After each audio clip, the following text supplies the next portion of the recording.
Então, isso pode ser, por exemplo, na hora de trajeto, em determinados sistemas de 12/36, de se exigir ou não exigir, dependendo da situação, acordo individual ou coletivo, etc. Depois, o outro princípio é um princípio básico que normalmente o Américo Plá Rodrigues e outros autores enunciam como irrenunciabilidade de direitos trabalhistas. A ideia seria que o empregado, na vigência do contrato de trabalho, ele está sob um sistema de pressão do empregador e, portanto, ele não pode renunciar a direitos, porque o empregador que tem essa melhor condição econômica pode simplesmente dizer, olha, você abre mão disso sob pena de você ser dispensado. Então essa é a ideia.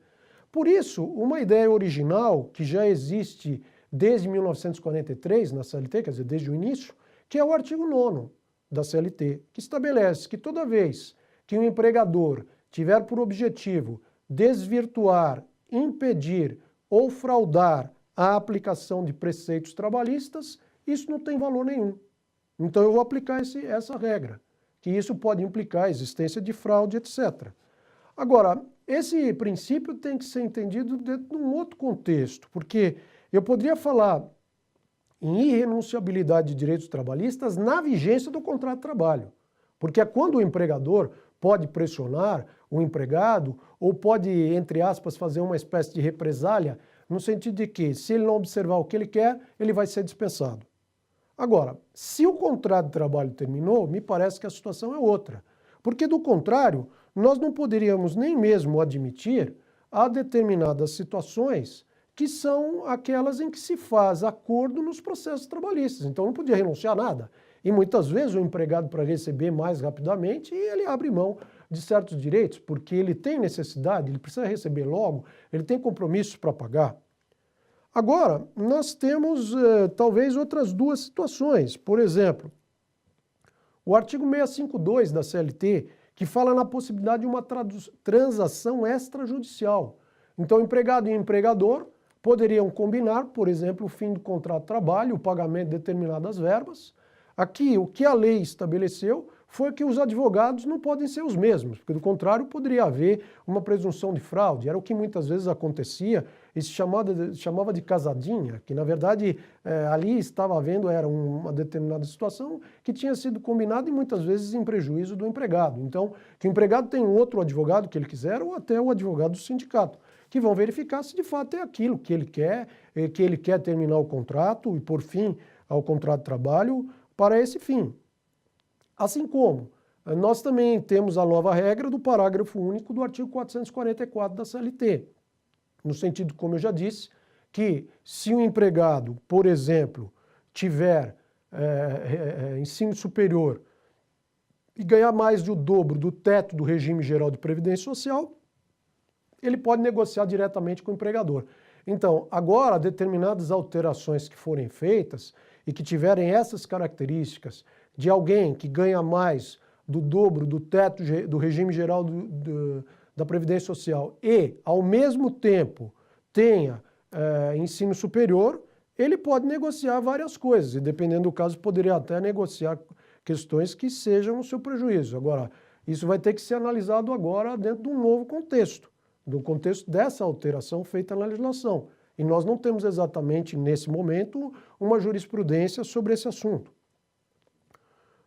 Um outro aspecto que pode ser destacado aqui também é o artigo 477b da CLT, que permite que nesses planos de demissão voluntária se estabeleça uma quitação geral. Então, antes, eu acho que seria discutível essa quitação geral, embora o Supremo tenha analisado um caso do Banco do Estado de Santa Catarina, que foi comprado pelo Banco do Brasil, em que essa pessoa recebeu aproximadamente uns 100 mil reais, e o Supremo disse que, como nesse caso houve a intervenção do sindicato, por intermédio desse plano de demissão voluntária, e haveria a quitação total. Agora, a lei passa a estabelecer expressamente assim, dessa possibilidade de quitação ampla, mas sem esses limites de participação ou não do sindicato, no artigo 477b da CLT. Então agora é diferente, porque é a lei que assim está estabelecendo. O O outro princípio me parece um princípio básico, que é a presunção da continuidade do contrato de trabalho. Então, a característica seria assim: o contrato de trabalho tem essa ideia central de que ele é feito por prazo indeterminado.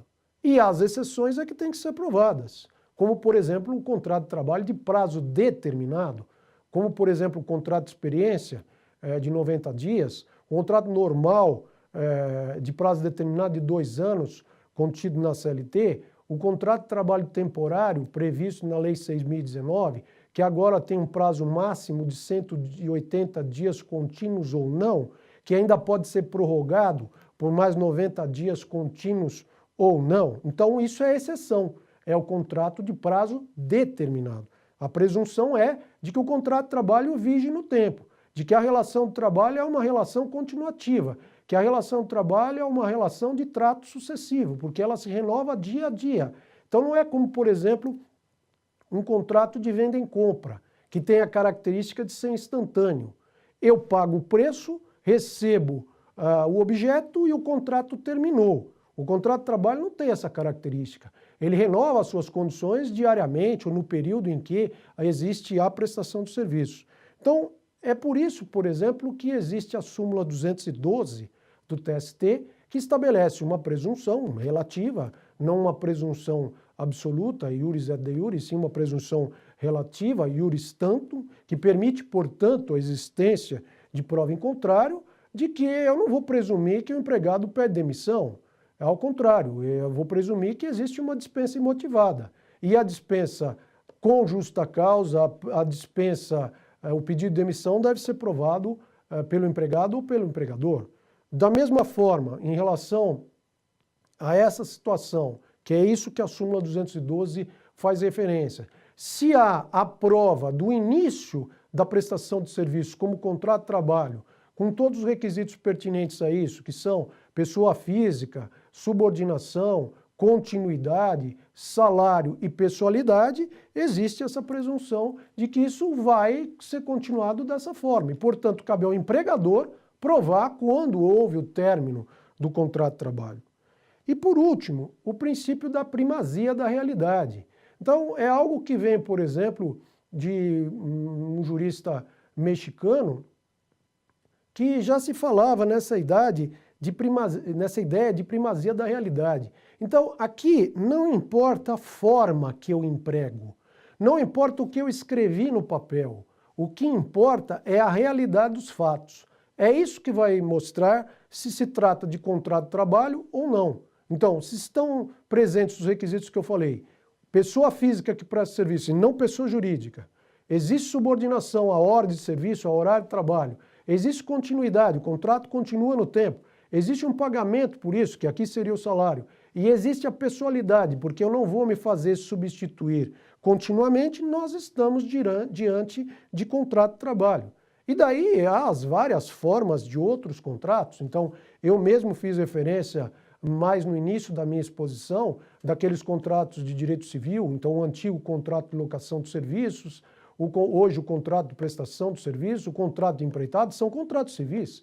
Assim como poderia falar em contratos comerciais ou qualquer outro tipo de contrato, ou a mistura desses contratos, ou também uma coisa que se fala muito perante a Justiça do Trabalho, que é o contrato de representação comercial. Se nós formos olhar, por exemplo, a legislação do representante comercial autônomo, a Lei 4886, ela menciona que o representante tanto pode ser pessoa física como jurídica, assim como o transportador. Então, o que importa é que quem preste serviço efetivamente seja a pessoa física. Se é a pessoa jurídica que presta serviço, nós não estamos diante de contrato de trabalho. É por isso que hoje, por exemplo, se faz referência a essa ideia, entre aspas, de pejotização, quer dizer, de se fazer muitos contratos com pessoas jurídicas.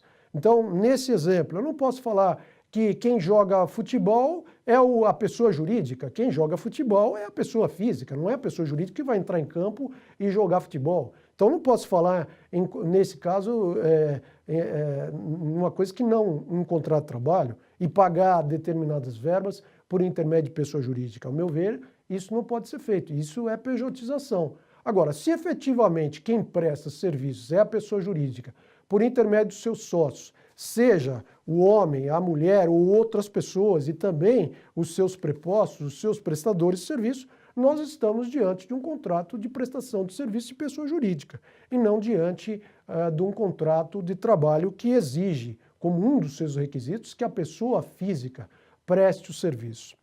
Bem, eu agradeço a atenção de todos, espero ter feito uma relação entre os princípios do direito do trabalho e a reforma e ter esclarecido alguns pontos, principalmente para os iniciantes da matéria. Até uma próxima vez.